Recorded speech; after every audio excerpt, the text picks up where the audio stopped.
Olá, você que nos assiste, seja bem-vindo, seja bem-vinda ao Frente a Frente que começa agora.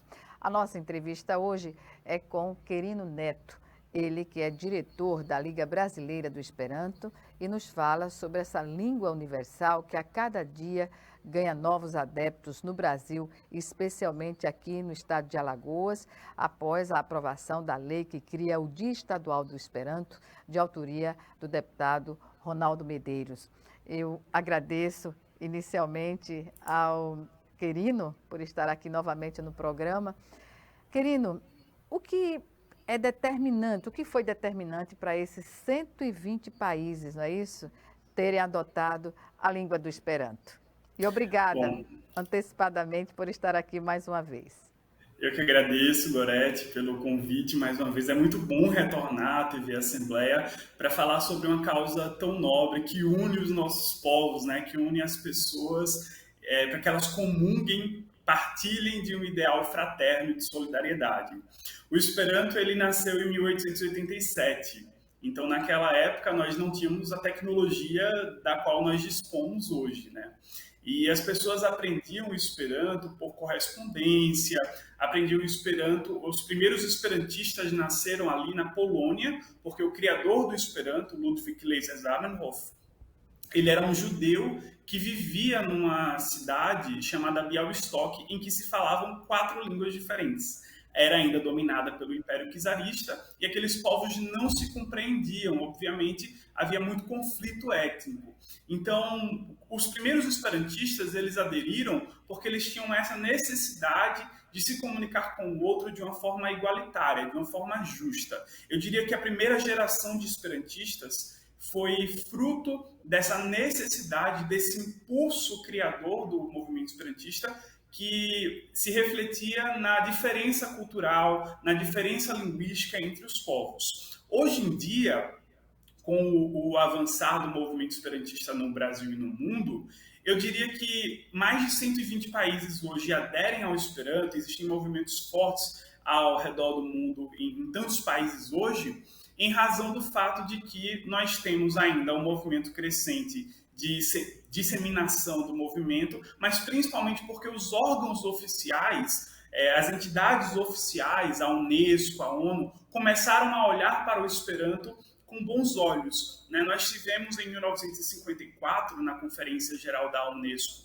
de Montevidéu, nós tivemos o reconhecimento de que o Esperanto era uma língua útil, uma língua prática e uma língua que deveria ser ensinada para os povos. Então, a partir disso, o movimento esperantista ganhou 10 anos da Unesco de acompanhamento dos trabalhos. A Associação Universal do Esperanto, que é uma organização fundada em 1908, na época em que o criador ainda estava vivo.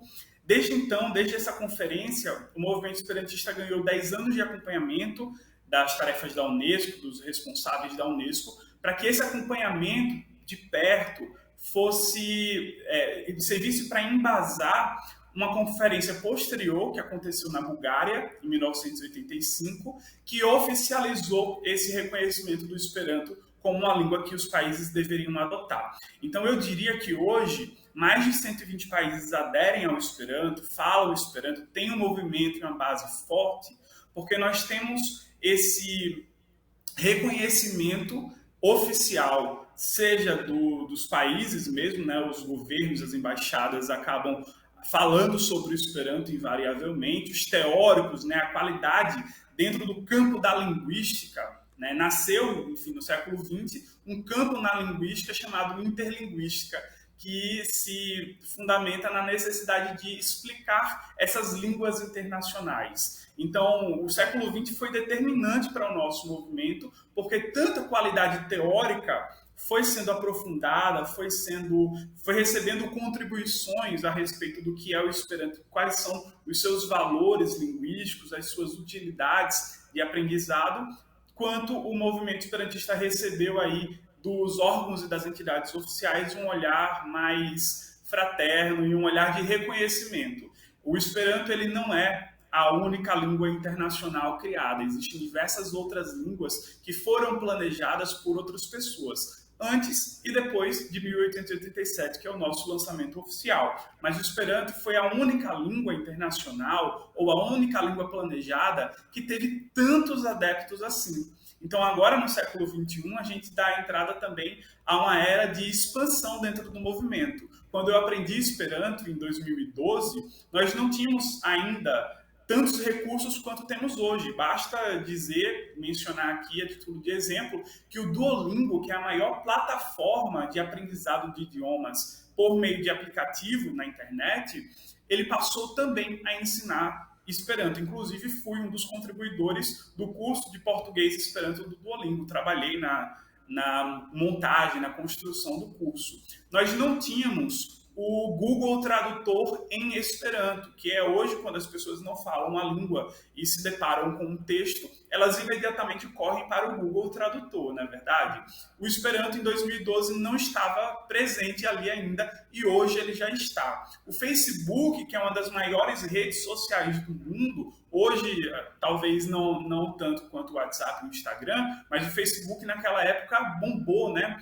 E ele também não tinha antes uma versão em Esperanto e hoje ele tem. Então, as empresas, os órgãos oficiais, os movimentos teóricos da linguística, todos eles voltaram os seus olhos para o Esperanto e isso é responsável por uma expansão massiva tanto no século XX quanto no século XXI. Querino, qual é a base da aprendizagem do Esperanto? É difícil aprender a língua? O Esperanto, a gente costuma dizer que aprender Esperanto é 10 vezes mais fácil do que aprender o inglês. O Esperanto, por ser uma língua planejada, ele é uma língua muito mais regular e muito mais fácil. As línguas hoje, as línguas étnicas, como eu costumo chamar, o português, o espanhol, o alemão, o francês, são línguas que nasceram a partir do cotidiano, da convivência, do passar do tempo, e são línguas que estão sendo construídas ainda, né? E as variedades linguísticas, elas vão aparecendo com o tempo, existe esse tipo de variedade também. E isso não tem como controlar exatamente. As pessoas, a cada momento, estão criando novas palavras, basta ver a forma como nos comunicamos hoje em comparação com a forma como nós nos comunicamos há 20, 30 anos. Já o Esperanto, por ser planejado, ele tem uma sequência lógica de construção de palavras. E o Zamenhof, quando criou a língua em 1887, quando ele lançou, ele obviamente queria adeptos. E para que ele tivesse adeptos, era necessário que o Esperanto fosse uma língua simples. E, inclusive, porque o objetivo da língua é uma comunicação internacional. Então, é preciso que, para uma comunicação internacional, nós tenhamos, primeiro, uma língua funcional de verdade, porque se a língua não funciona, se a língua não tem efeitos práticos de comunicação, ela não é nenhuma língua, na verdade. Não faz sentido, e, em segundo lugar, em segundo lugar, a praticidade, porque eu preciso convencer as pessoas de que aprender Esperanto é mais fácil e mais simples do que aprender qualquer outra língua. Então, eu diria hoje, em termos médios, que se uma pessoa estuda 30, 40 minutos por dia de Esperanto, sem muito esforço, sem muita necessidade de ler longos textos, e dentro de 6 meses ela consegue ter uma comunicação já assertiva, obviamente, com textos com complexidade um pouquinho menor. Eu tive agora, recentemente, uma turma de Esperanto pelo Instituto Sayus, é o Instituto de Ensino de Línguas, onde eu ensino, e que ensina diversas outras línguas para a comunicação entre os povos. Nós temos essa bandeira do internacionalismo. E foram 12 semanas de curso. E ao final desse curso, eu posso te garantir que já existem alunos meus que se comunicam muito bem. Inclusive, alguns desses alunos eu já consigo mandar áudios no WhatsApp falando apenas em Esperanto. E eles conseguem entender 100% do que eu falo para eles e eles me respondem também em Esperanto. Então, em 12 semanas, eles já conseguem se comunicar. Querido, você poderia construir uma frase no português e traduzi-la para o Esperanto, como nós ouviríamos? Tá, eu vou dizer a frase: é um prazer estar aqui falando com você. Obrigada. Estas plezuro recititie parolante con vi. É uma língua que tem uma sonoridade um Uma pouquinho latina, né? sonoridade, exata, agradável, não é? Agradável. Poética Então, até, eu pois diria. é. Inclusive, pegando esse gancho da poesia, o Esperanto ele tem uma cultura própria. Uhum. Então, pela contribuição de diversos povos, né, nós temos hoje poemas sendo traduzidos do português, enfim, de outras línguas para o Esperanto, mas nós também temos uma contribuição muito grande de poetas que escreveram originalmente em Esperanto. Então, é uma cultura própria, é um mundo próprio, é uma literatura própria. Tem um poeta, um dos meus favoritos, que escreveu um poema que diz assim: a poeira embaixo da sola do meu pé. Este é o meu país. Quando antes, né, quando ele fala sobre isso, ele diz que onde ele está é o país dele, ele é um cidadão do mundo. Quando antes a gente teria a oportunidade de consumir uma literatura de uma pessoa de um outro país que escreveu originalmente esse poema em uma língua internacional, porque isso não está escrito originalmente na língua pátria dele, na língua materna dele. Isso não está escrito originalmente na minha língua materna. Então, só graças ao Esperanto eu consegui consumir essa literatura. Mas não apenas a literatura, os filmes, enfim, as artes, todos os tipos de arte, né? O cinema, a poesia, a literatura de prosa, todas essas coisas são feitas também originalmente em Esperanto. Querido, você deu o exemplo. Agora, nos diga qual é a base do entendimento, digamos assim, na alfabetização do Esperanto. Como construir frases, que elementos são utilizados, né, fonética, enfim, quais são os elementos utilizados para fazer valer essa aprendizagem? Excelente. Vou te dar algumas pistas, alguns vestígios de que o Esperanto é muito mais fácil do que outras línguas. O Esperanto ele é uma língua 100% fonética. Então, cada letra tem um fonema próprio e isso não se altera, isso não tem variações. No próprio português, se a gente parar para perceber, o R de rato, ele tem uma sonoridade diferente do R de barata. Rato, barata. Então são R's que, colocados de maneira diferente, têm uma sonoridade diferente. Isso não acontece no Esperanto. Além disso, o Esperanto é uma língua cujo feminino das palavras é feito a partir do acréscimo de um sufixo, que é o sufixo "ino". Então nós temos a palavra viro, que significa homem. Já para o feminino, a gente tem que pegar a palavra viro, tirar a última letra, que é uma letra desinencial, e acrescentar o sufixo "ino", virino. E isso serve, Gorete, para todas as palavras do Esperanto. Não existe exceção. Então, até o português se torna um pouquinho mais complicado do que o É Esperanto. Se uma a gente regra parar, geral, isso é então. uma regra geral, não tem exceções. E isso é o grande aprendizado, a grande diversão do aprendizado, na verdade, do Esperanto, porque essas regras não têm exceções. A maior parte, na verdade, todas as regras que eu te falar aqui, elas não vão ter exceções, elas vão se aplicar a toda e qualquer palavra. Dentro do português, por exemplo, esse exemplo do homem e mulher são palavras distintas. Então, a pessoa que é de outro país e que vai aprender homem e mulher, por exemplo, essas palavras na língua portuguesa, essa pessoa aprende palavras diferentes. Homem não tem nenhuma relação com a palavra mulher, a não ser serem palavras masculinas e femininas, né? Então, dentro do Esperanto, isso é o oposto. Homem, mulher, boi e vaca, Como ficaria cão, homem e cadela. mulher no Esperanto? Viro, virino. Foi esse exemplo que eu acabei de dar. Viro é homem, virino é mulher. Já se a gente pegar os animais, por exemplo, bovo significa boi. E se a gente quer transformar em vaca, a gente pega bovo e acrescenta o ino e O fica hino. bovino. Uhum. Bovino É é como se vaca. fossem sufixos, né? Isso é um sistema de sufixos. E nós também temos o oposto das palavras, que vai funcionar pelo sistema de prefixos. Então, por exemplo, se eu estou feliz, eu digo que mi estas felicia. Isso significa eu estou feliz. Agora, se eu quero dizer que eu estou triste, eu coloco o prefixo mal no início da palavra, no início da raiz. Então, em vez de dizer felicia, eu digo mal felicia. E aí eu digo que eu estou o oposto de feliz. Eu estou triste. Então, em vez de aprendermos palavras diferentes, né, triste, feliz, boi, vaca, homem, mulher, palavras que não têm conexão umas com as outras, eu aprendo apenas uma palavra e um prefixo ou um sufixo. E com isso eu consigo ter uma variedade de palavras. Pois bem. Querido Neto, vamos chamar agora o nosso primeiro intervalo e voltamos em 1 minuto apenas. Até já.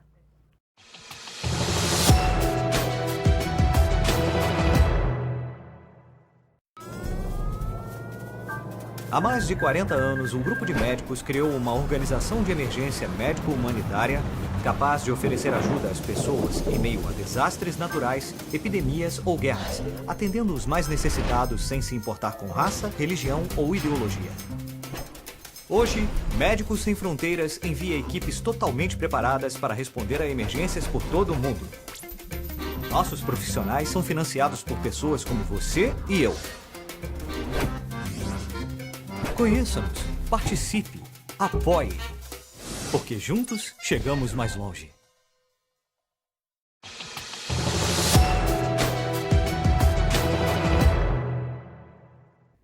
De volta com Frente a Frente, que hoje recebe Quirino Neto, ele que é diretor da Liga Brasileira do Esperanto, e nos fala, né, sobre essa língua universal que a cada dia ganha adeptos não só internacionalmente, como no Brasil também, especialmente aqui em Alagoas, a partir do momento que foi aprovada uma lei de autoria do deputado Ronaldo Medeiros, que cria o Dia Estadual do Esperanto, dia 26 de julho. O que foi determinante, digamos assim, no caso de... Há informações de que Brasil e França são os países que mais conseguiu reunir adeptos do Esperanto. O que teria sido determinante nesse caso, Quirino? Bom, eu costumo dizer que o movimento espírita tem um grande mérito nisso.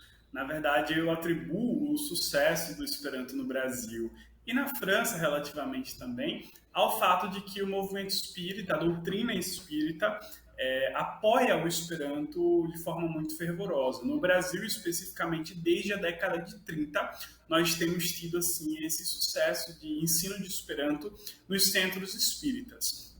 Mas em outros países também o Esperanto tem uma relevância muito grande. Na China, por exemplo, o Esperanto já chega a ser utilizado para fins comerciais, né, de comércio exterior. E também pelo fato de que a China tem nos últimos tempos,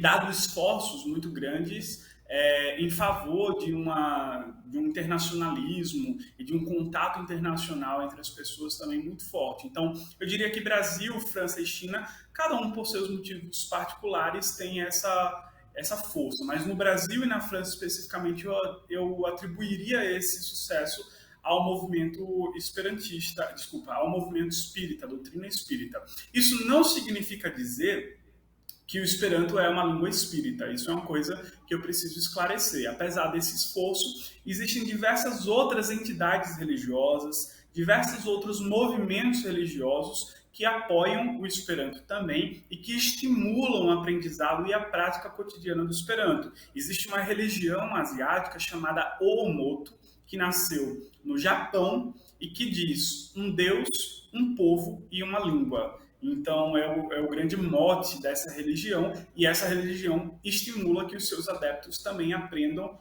o Esperanto. Além disso, uma das ligas mais antigas dentro do movimento é, coincidentemente, a Liga Católica de Esperanto, que edita uma revista até hoje, enfim, há mais de 100 anos, sobre o catolicismo. Então, temos uma variedade religiosa, o Esperanto não é uma língua de uma religião, de uma religiosidade específica, mas eu acho que todas as religiões que comungam de um ideal fraterno, na verdade esse é o objetivo, a razão de ser das religiões, né? Elas acabam olhando para o Esperanto também de forma, com bons olhos, né? Pois é, você falou sobre a doutrina espírita no Brasil, né, ter se destacado em acolher o Esperanto, digamos assim, a língua, né?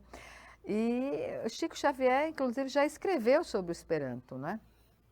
Chico Xavier, Ivone Pereira, diversos outros nomes de grande relevância nacional falaram sobre a importância do Esperanto. Na verdade, a doutrina espírita, pelo menos no Brasil, diz que muitos dos espíritas renomados dizem que o Esperanto foi uma língua criada, construída inicialmente no plano astral e que veio para o mundo com a missão de unificar os povos. E isso acontece de forma materialmente vista que nós percebemos que o Esperanto ele tem esse histórico de fraternidade. Uma das bandeiras do Esperanto é a fraternidade.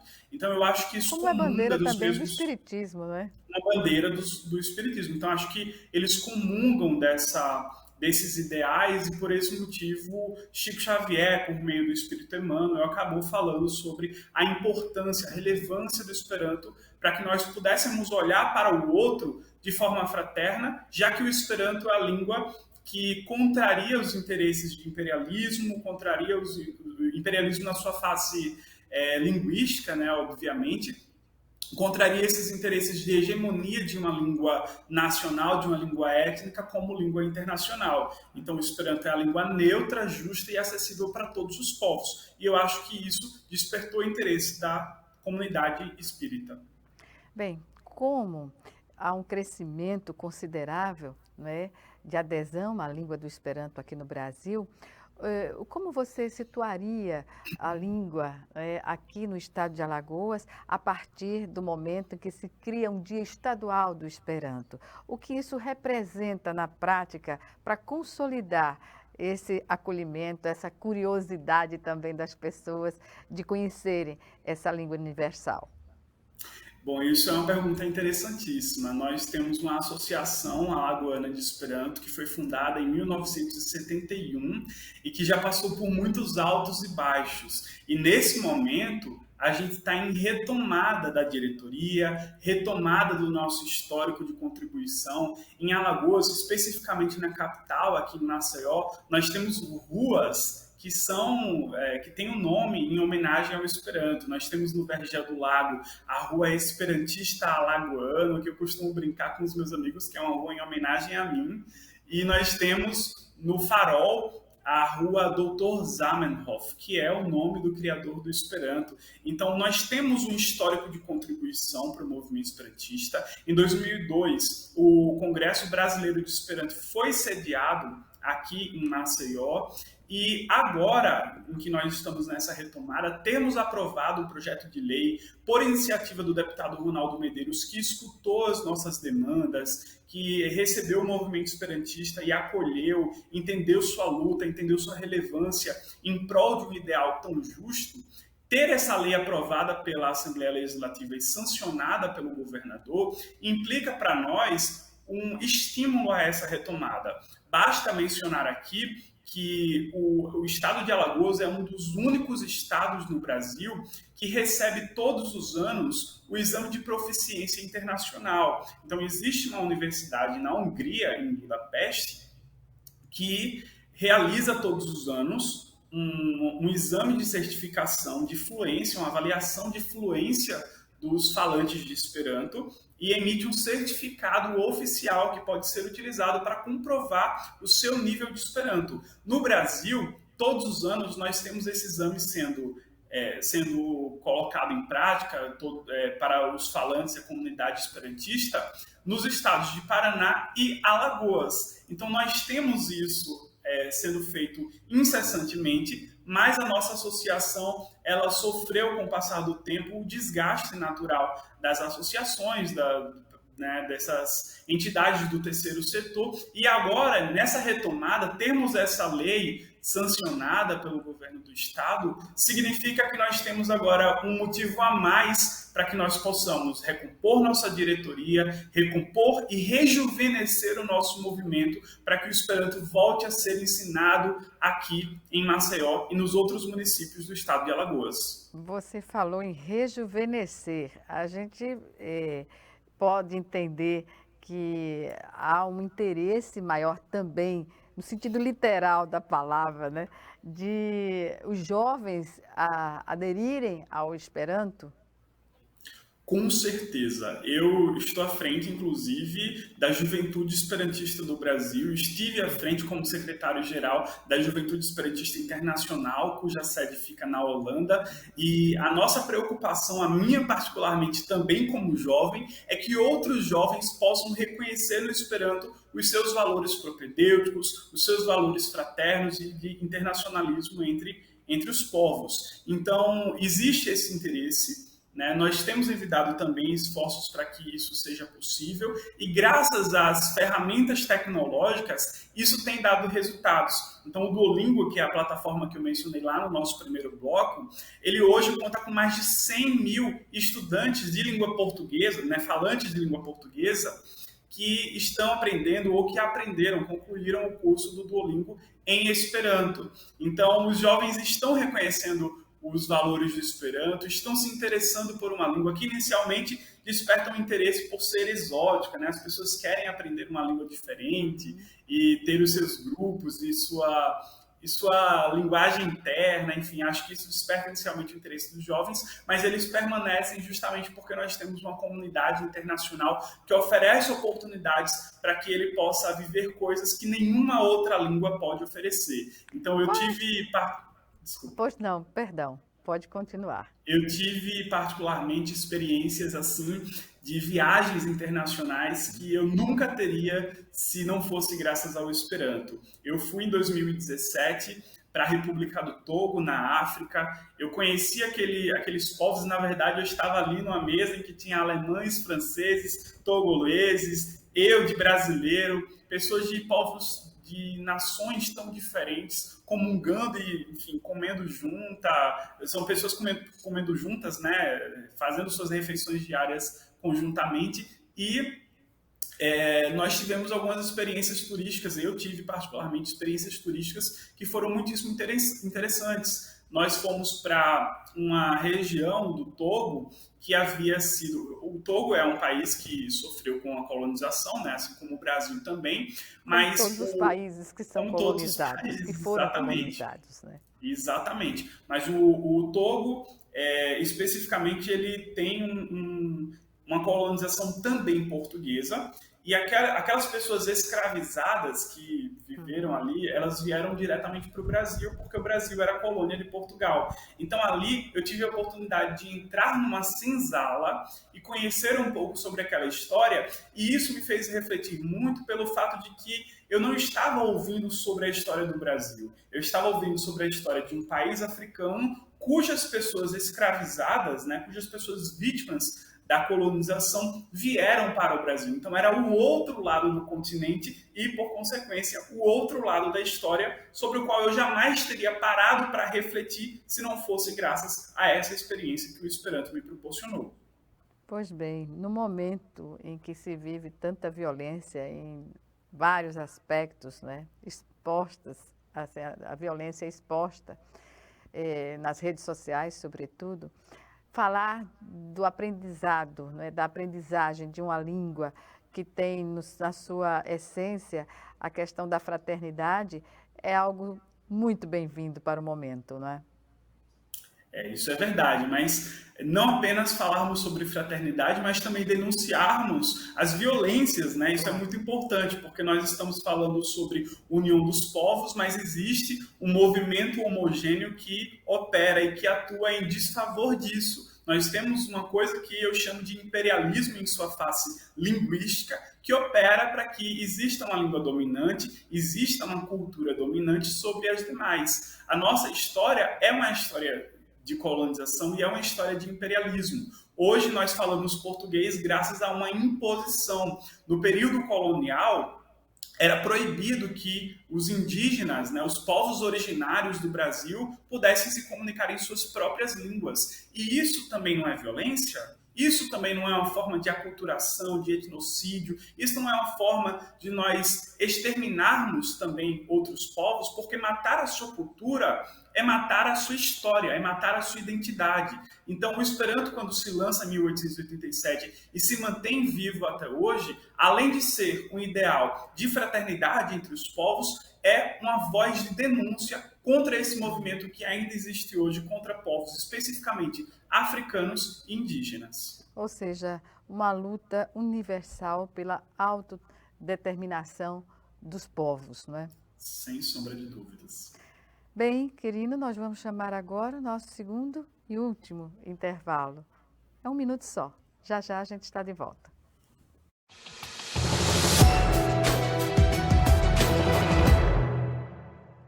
Doar sangue é seguro e não dói. O Hemocentro de Alagoas utiliza a mais alta tecnologia para fazer a coleta de sangue. Para doar sangue, é necessário ter mais de 18 anos, pesar mais de 50 quilos e apresentar um documento de identificação com foto. O doador não pode ter contraído doenças como a hepatite, sífilis, AIDS e doença de Chagas. Mais informações é só ligar 3315 2106. O Hemocentro de Alagoas precisa de você.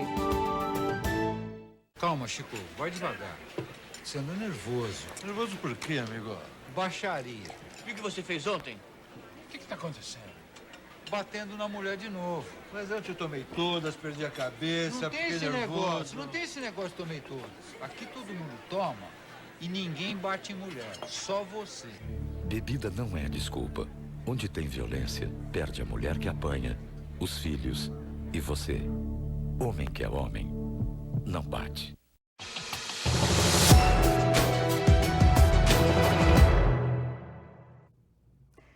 De volta para o último bloco do Frente a Frente, que hoje recebe o Querino Neto, que é o presidente da Liga Brasileira do Esperanto. E falamos, claro, sobre a importância da aprendizagem dessa língua universal. Querino, a Liga tem trabalhado também, pela informação que você, só para confirmar, assinou uma carta conjunta com 30 países para pressionar a ONU no sentido de reconhecer o Dia do Esperanto. Há um Dia Mundial do Esperanto?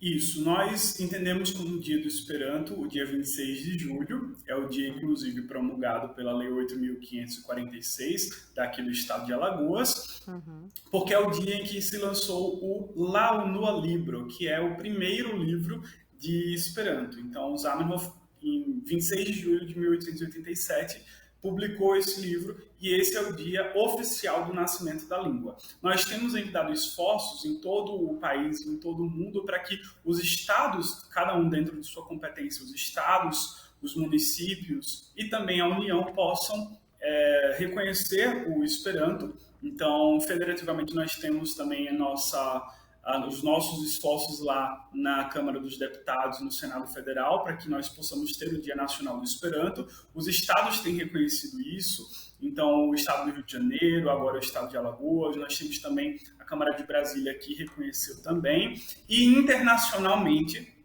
nós temos a Unesco, né? Então nós estamos pressionando a Unesco para que ela possa reconhecer o Dia do Esperanto como um dia internacional, esse 26 de julho. Foram 30 países que assinaram essa carta, o Brasil é signatário também dessa carta, por meio da Liga Brasileira de Esperanto, que é a entidade fundada em 1907 que representa o Esperanto nacionalmente, da qual eu sou diretor. Então, sou um dos assinantes da carta. Eu, na frente da presidência da Juventude, o presidente da Liga Brasileira e também o vice-presidente da Associação Universal de Esperanto. Nós três somos brasileiros, escrevemos essa carta, subscrevemos e enviamos para que a Unesco pudesse reconhecer. Nós enviamos para a Unesco aqui a sua representação aqui no Brasil. Em termos de filiação, como poderíamos mensurar aqui em nível de adeptos no âmbito mundial, como também no âmbito do Brasil, né? A Liga Brasileira do Esperanto? Como definir? Bom, o movimento esperantista ele é muito heterogêneo e sua heterogeneidade também se reflete dentro da representação e dos órgãos, enfim. Nós temos as associações estaduais, que têm suas membresias, suas filiações próprias, e nacionalmente nós temos cerca de 450 associados. Desses associados, 30% a 40% aproximadamente é da juventude. Então, esse é um número ainda pequeno, né? Nós sabemos que existem muitos mais esperantistas dentro do Brasil e que não contabilizamos porque isso exige o pagamento de uma cota anual e sabemos que nem todos estão adimplentes. Além disso, nem todos também querem ser representados oficialmente pela Liga ou não se interessam por suas atividades. Mas a comunidade de falantes ela é muito maior e isso também é positivo, né? É positivo que nós tenhamos democraticamente, nós possamos oferecer democraticamente o interesse de que as pessoas se filiem às entidades ou não, ou que elas simplesmente utilizem o Esperanto para os fins que elas bem quiserem. Pois é, que é amplo, né? É um leque de opções. E eu pergunto, o Instituto Soios, nesse contexto de criar as condições, né, objetivas para fazer a aprendizagem da língua, como ele está estruturado? Aqui em Alagoas? Não, ele é um instituto nacional, então nós temos brigadas, essas brigadas ensinam línguas e falam sobre a cultura e a história dos povos também. Nós costumamos dizer que oferecemos uma educação popular, né? Uma educação que não segue aos parâmetros tradicionais, mas também essa educação serve para fazer uma visão, eu diria que holística das coisas, porque não apenas ensinamos o idioma de um povo, ou, no meu caso, uma língua internacional. Nós também falamos sobre a história desse povo, falamos sobre a cultura, e nós tentamos aproximar os nossos estudantes daquele povo de forma concreta, de forma um pouco mais material, para que eles possam entender, né, como funciona todo o avançar e a evolução da língua até o presente. Então, esse é um instituto que tem brigadas, inclusive brigadas de ensino de Libras, né, que é uma língua brasileira, a língua brasileira de sinais. Nós temos também o ensino de alemão, o ensino de hebraico, e eu coordeno a Brigada Esperantista. Tive aproximadamente 30 alunos na minha primeira turma, e são alunos que têm um êxito muito grande, então são alunos que já estão em contato aí com pessoas de outros países. Nós recentemente fizemos uma ponte entre os meus alunos e os alunos da Indonésia, então eles puderam conversar já em Esperanto com outros estudantes de Esperanto de um outro país. Então isso é o nosso grande diferencial, o nosso propósito, a nossa bandeira de internacionalismo entre os povos também fazem parte da forma como nós enxergamos a língua, enxergamos os povos, enxergamos as culturas e tentamos transmitir para as pessoas que nos buscam. Então, a aprendizagem possibilita também ao aluno fazer intercâmbios durante o seu processo, não é, de ensino-aprendizagem. Ou aprendizagem-ensino, na verdade.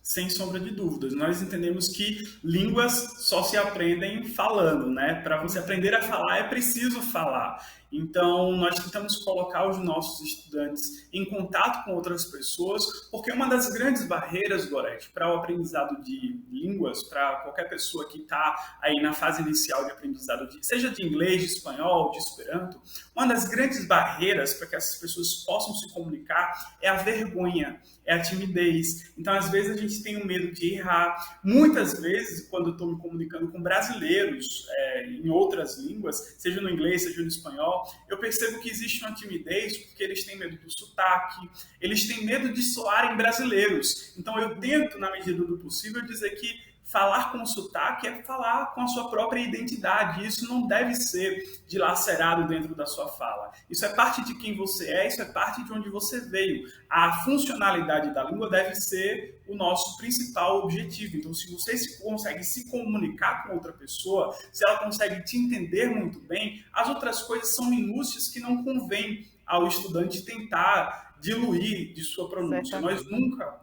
vamos conseguir falar como um nativo dos Estados Unidos, porque vivemos em contextos diferentes. Então, obviamente, quando eu ensino Esperanto para os meus alunos, eu tento, na medida do possível, tranquilizá-los, e isso eu faço não apenas com a teoria, mas também com a prática, para que eles já durante o processo de aprendizado possam se comunicar e perder um pouco dessa vergonha. Pois é, porque quem mora no Nordeste vai ter o seu sotaque associado à aprendizagem. Quem mora no Sul também, no Sudeste, ou seja, as regiões do país continental como o nosso, é evidente que a aprendizagem vai ser diferenciada. Agora, tem um número de contato? Como pode a pessoa que está assistindo, que tem interesse de debater, de conversar sobre o Esperanto, para nos dar, Quirino? Nós temos o nosso site, bejo, que se escreve bejo.esperanto.org.br.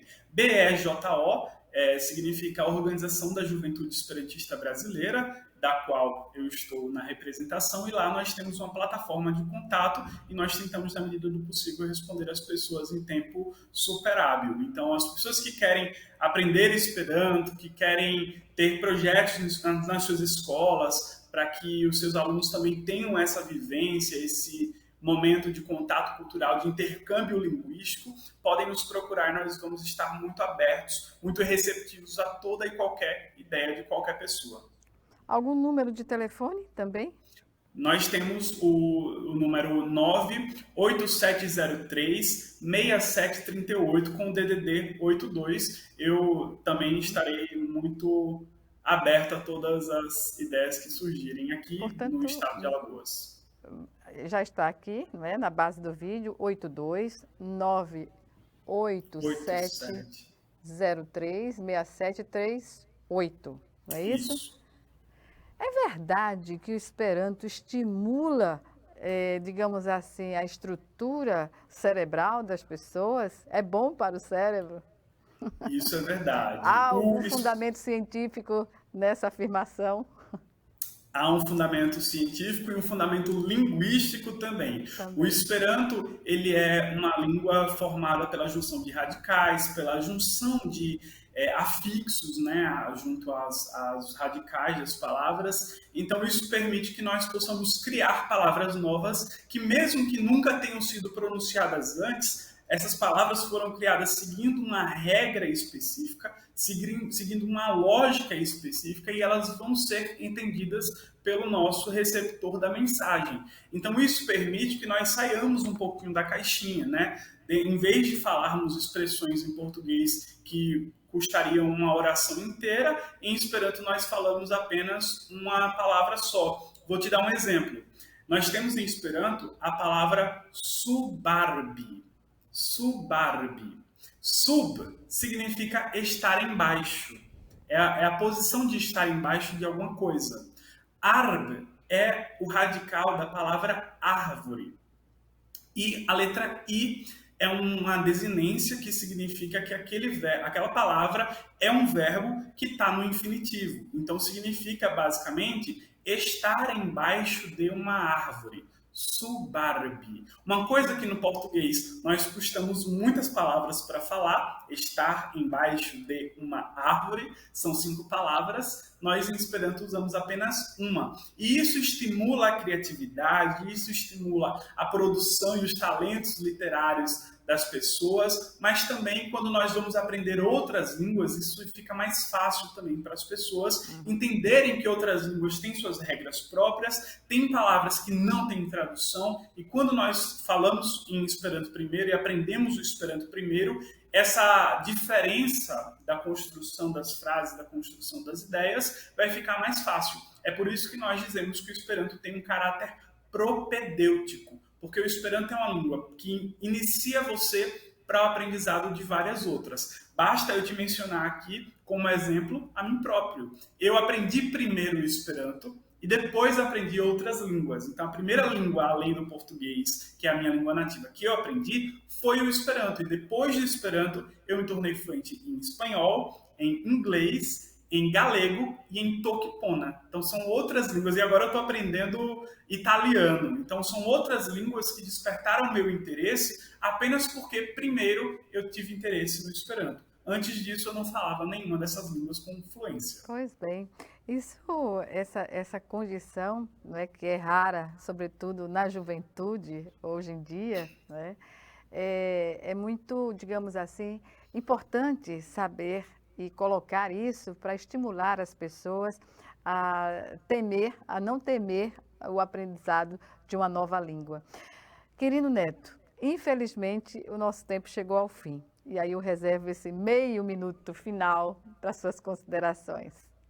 Eu agradeço, Gorete, agradeço a TV Assembleia que abriu esse espaço para que nós pudéssemos falar sobre um propósito tão justo para os povos. Agradeço ao deputado Ronaldo Medeiros por sua iniciativa à frente da lei que foi sancionada pelo governo do estado, a lei 8.546, que reconhece o Dia Estadual do Esperanto, e estou à disposição para jovens, adultos, pessoas da terceira, da melhor idade, que quiserem aprender Esperanto, ou que quiserem tirar suas dúvidas, que quiserem me convidar para palestras, enfim, eu estou aqui à disposição.